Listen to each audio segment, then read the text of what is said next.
Friends, ಎಲ್ಲರೂ ಹೇಗಿದ್ದೀರಾ? ನಾನು ತುಂಬಾ ಚೆನ್ನಾಗಿದ್ದೇನೆ. ನೀವು ಕೂಡ ಸೂಪರಾಗಿ ಇದ್ದೀರಾ ಅಂತ ಅಂದ್ಕೊಂಡಿದ್ದೇನೆ.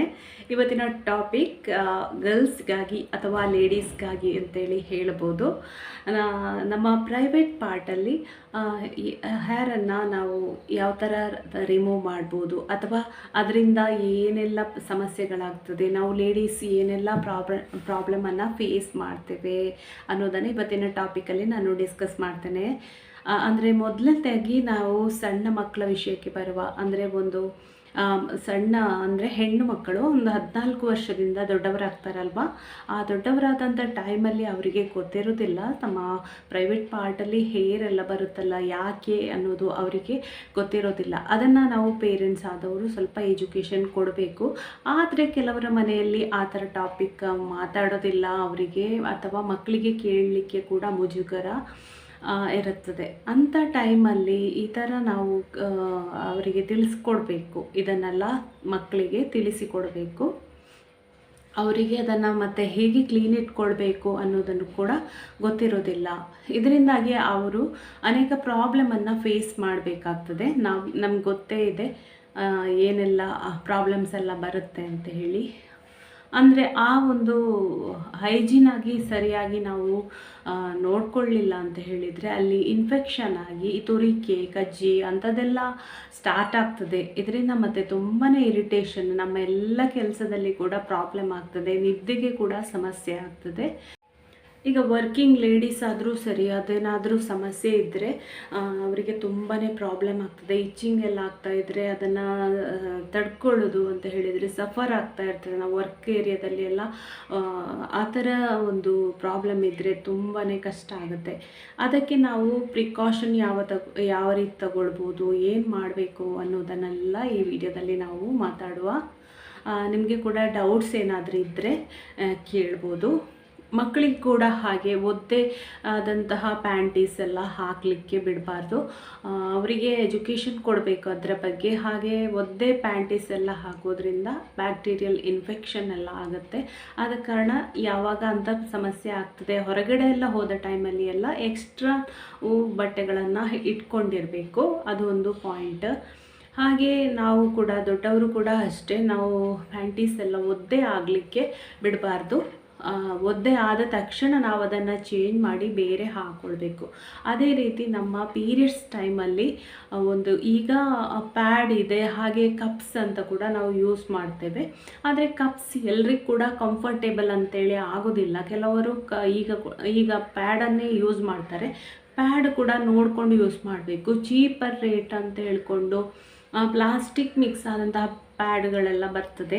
ಅದನ್ನು ಯೂಸ್ ಮಾಡಿದರೆ ಏನಾಗುತ್ತೆ ಅಂತ ಹೇಳಿದರೆ ಅಲ್ಲೇ ಇನ್ಫೆಕ್ಷನ್ ಆಗ್ತದೆ, ಹಾಗೆ ಹೀಟ್ ಆಗ್ತದೆ, ಒಳಗಡೆ ಬಿಸಿಯಾಗಿ ಪ್ರಾಬ್ಲಮ್ ಆಗ್ಬೋದು. ಆದ ಕಾರಣ ಕಾಟನ್ ಪ್ಯಾಡ್ಸ್ ಯಾವುದು ಬರ್ತದೆ ಅಂಥದನ್ನು ಯೂಸ್ ಮಾಡಿದರೆ ಒಳ್ಳೆಯದು. ಈಗ ಅದೇ ರೀತಿ ಬೇರೆ ಬೇರೆ ರೀತಿಯ ಕಾಟನ್ ಬಟ್ಟೆಗಳು ಅಂಥದ್ದೆಲ್ಲ ಬೇರೆ ಬೇರೆ ಬಂದಿದೆ ಪೀರಿಯಡ್ಸ್ ಟೈಮಲ್ಲಿ ಯೂಸ್ ಮಾಡಲಿಕ್ಕೆ. ಹಾಗೆ ಒಂದು 4 ರಿಂದ 6 ಗಂಟೆ, ಅದಕ್ಕಿಂತ ಜಾಸ್ತಿ ಒಂದು ಪ್ಯಾಡನ್ನು ಯೂಸ್ ಮಾಡಬಾರ್ದು, ಚೇಂಜ್ ಮಾಡಿಕೊಳ್ಬೇಕು. ಒಂದು 6 ಗಂಟೆಯಿಂದ ಜಾಸ್ತಿ ಪ್ಯಾಡನ್ನು ಯೂಸ್ ಮಾಡಿತ್ತು ಅಂದರೆ ಅಲ್ಲಿ ಇನ್ಫೆಕ್ಷನ್ ಸ್ಟಾರ್ಟ್ ಆಗ್ತದೆ. ಸೊ ಹಾಗಾಗಿ ಆದಷ್ಟು ಅದನ್ನು ಚೇಂಜ್ ಮಾಡಲಿಕ್ಕೆ ಟ್ರೈ ಮಾಡಿಕೊಳ್ಬೇಕು. ನಾವು ವರ್ಕಿಂಗ್ ಆಫೀಸಿಗೆಲ್ಲ ಹೋದಾಗ ಕೂಡ ಎಕ್ಸ್ಟ್ರಾ ಪ್ಯಾಡ್ಸ್ ಎಲ್ಲ ಇಟ್ಕೊಳ್ಬೇಕು. ಅದನ್ನು ಪ್ರಿಕಾಷನ್ ಜಾಗ್ರತೆ ಮಾಡಿಕೊಳ್ಬೇಕು. ಹೇಗೇಗೋ ಸಫರ್ ಆಗಿಕೊಂಡು ಆಮೇಲೆ ಮನೆಗೆ ಬಂದು ಒದ್ದಾಡುವಂತಹ ಪರಿಸ್ಥಿತಿ ತಂದುಕೊಳ್ಬಾರ್ದು. ಇದೊಂದು ಪಾಯಿಂಟ್.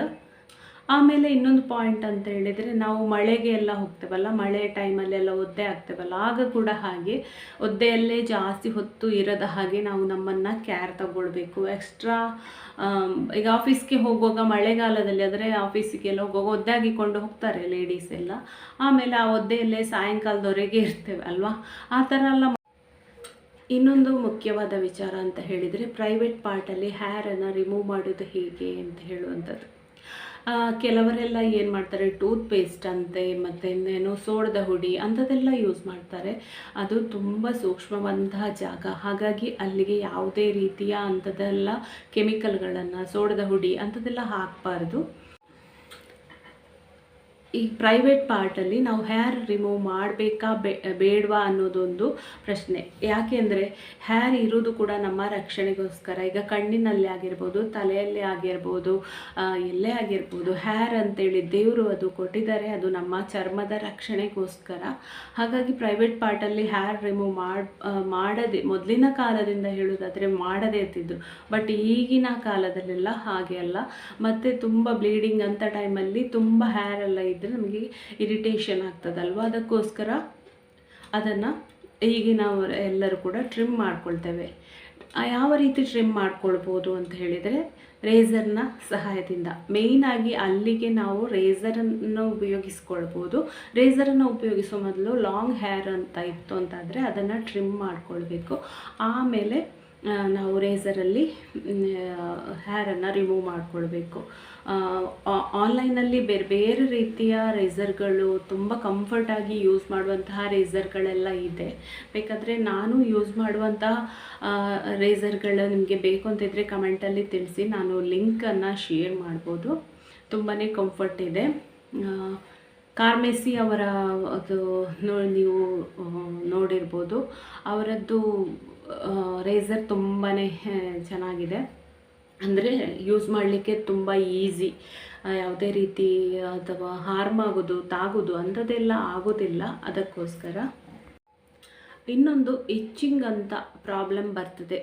ಅಂಥ ಟೈಮಲ್ಲಿ ನಾವು ಮೊಸರು ಮತ್ತು ಯೋಗರ್ಟನ್ನು ಜಾಸ್ತಿಯಾಗಿ ತಿನ್ನಬೇಕು. ಯಾಕೆಂದರೆ ಬ್ಯಾಕ್ಟೀರಿಯಲ್ ಇನ್ಫೆಕ್ಷನ್ ಅಂತ ಹೇಳಿದರೆ ನಾವು ಅದಕ್ಕೆ ಯೋಗರ್ಟಲ್ಲಿ ಇರ್ಬೋದು, ಮೊಸರಲ್ಲಿ ಇರ್ಬೋದು, ಬ್ಯಾಕ್ಟೀರಿಯಾಗಳು ಇರುತ್ತಲ್ವ. ಆದ ಕಾರಣ ನಾವು ಮೊಸರು, ಮಜ್ಜಿಗೆ ಆ ಥರ ಎಲ್ಲ ಜಾಸ್ತಿ ಕುಡಿಬೇಕು.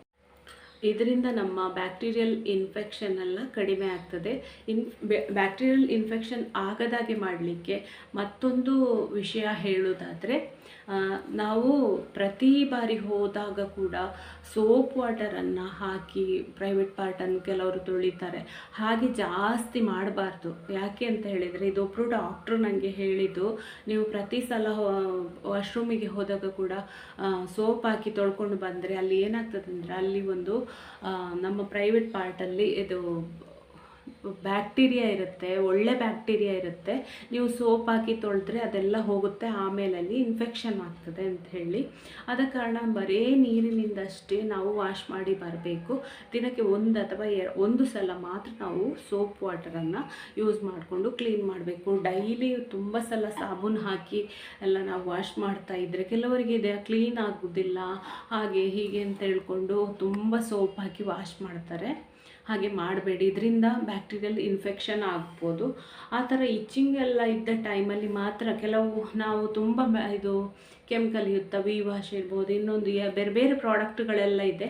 ವಿ ವಾಶ್ ಅಂದರೆ ಇಚ್ಚಿಂಗ್ ಇರುವ ಟೈಮಲ್ಲಿ ನಾವು ವಿ ವಾಶಲ್ಲಿ ಪ್ರೈವೇಟ್ ವಾಟರ್ನ ವಾಶ್ ಮಾಡಿಕೊಂಡು ಬಿಸಿನೀರಲ್ಲಿ ವಾಶ್ ಮಾಡಿಕೊಂಡು ಇದು ಮಾಡಿದರೆ ನಮಗೆ ಅದು ರಿಲೀಫ್ ಆಗ್ತದೆ. ಅದು ಬಿಟ್ಟು ಡೈಲಿ ನಾವು ಅಂಥ ಪ್ರಾಡಕ್ಟನ್ನೆಲ್ಲ ಯೂಸ್ ಮಾಡಬಾರ್ದು. ಯಾಕೆಂದರೆ ಅಲ್ಲಿ ಒಂದು ಒಳ್ಳೆ ಬ್ಯಾಕ್ಟೀರಿಯಾವನ್ನು ನಾವು ಹೆಚ್ಚು ಕ್ಲೀನ್ ಮಾಡಿ ಕೆಮಿಕಲ್ ಹಾಕಿದಾಗ, ಈಗ ವಿ ವಾಶ್ ಹಾಕಿದ ಕೂಡಲೇ ಏನಾಗುತ್ತೆ ಅಂತ ಹೇಳಿದರೆ ಆ ಬ್ಯಾಕ್ಟೀರಿಯಾ ಎಲ್ಲ ಸಾಯುತ್ತೆ. ಅಲ್ಲಿ ಆಮೇಲೆ ನಮಗೆ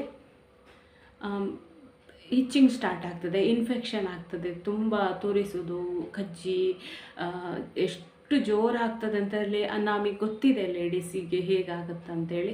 ಅದಕ್ಕೆ ನಾವು ಅದನ್ನು ಮೊದಲೇ ತಡಿಬೇಕು. ಹಾಗೆ ಅದಕ್ಕೆ ಪ್ರಿಕಾಷನ್ ತಗೊಳ್ಬೇಕು.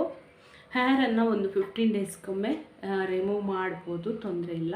ರೇಸರನ್ನು ಉಪಯೋಗಿಸಿ. ಮತ್ತು ಯಾವುದೇ ರೀತಿ ಕೆಲವರಿಗೆ ಅಲ್ಲಿ ಬ್ಲ್ಯಾಕ್ ಇದೆ, ವೈಟ್ ಇದೆ, ಅಂಥದ್ದೆಲ್ಲ ಇದೆ.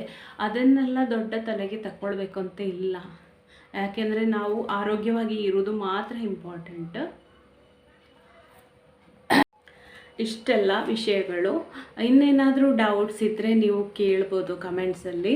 ಹಾಗೆ ನಾನು ನನ್ನ ಅನುಭವ ಹಾಗೆ ಅದನ್ನು ನಿಮ್ಮ ಜೊತೆ ಶೇರ್ ಮಾಡಿದ್ದು. ಈಗ ಲೇಡೀಸ್ ತುಂಬ ಜನ ನೋಡ್ತಾ ಇದ್ದೀರಲ್ಲ ನನ್ನ ಚಾನಲ್ಗೆ, ನೀವೆಲ್ಲರೂ ಕೂಡ ಸಪೋರ್ಟ್ ಮಾಡಿದ್ದೀರಾ. ಇನ್ನೂ ಕೂಡ ನನ್ನ ಚಾನಲ್ಗೆ ಸಪೋರ್ಟ್ ಮಾಡಿ, ಸಬ್ಸ್ಕ್ರೈಬ್ ಮಾಡಿ. ಹೀಗೇ ಬೇರೆ ಬೇರೆ ರೀತಿಯ ಹೆಲ್ತ್ ಟಿಪ್ಸ್ ಆಗಿರ್ಬೋದು, ಅಥವಾ ಸ್ಕಿನ್ ಕೇರ್ ಟಿಪ್ಸ್ ಆಗಿರ್ಬೋದು, ಅಥವಾ ಹೇರ್ ಕೇರ್ ಟಿಪ್ಸ್ ಜೊತೆ ಮತ್ತೆ ನಿಮಗೆ ಈ ವಿಡಿಯೋ ಇಷ್ಟವಾದಲ್ಲಿ ಖಂಡಿತ ಲೈಕ್ ಮಾಡಿ, ಹಾಗೆಯೇ ಶೇರ್ ಮಾಡಿ. ಹೀಗೆ ಇನ್ನು ಮುಂದೆ ಕೂಡ ಹೇರ್ ಕೇರ್ ಟಿಪ್ಸ್ ಇರ್ಬೋದು, ಸ್ಕಿನ್ ಕೇರ್ ಟಿಪ್ಸ್ ಇರ್ಬೋದು, ಅದೇ ರೀತಿ ಹೆಲ್ತ್ ಟಿಪ್ಸ್ ಇರ್ಬೋದು, ಯಾವುದೇ ವಿಚಾರ ಇರ್ಬೋದು, ಬೇರೆ ಬೇರೆ ವಿಚಾರ ಜೊತೆ ಮತ್ತೆ ಬರ್ತೇನೆ. ಅಲ್ಲಿಯವರೆಗೆ ನಮಸ್ಕಾರ. ಬಾಯ್ ಬಾಯ್, ಟೇಕ್ ಕೇರ್.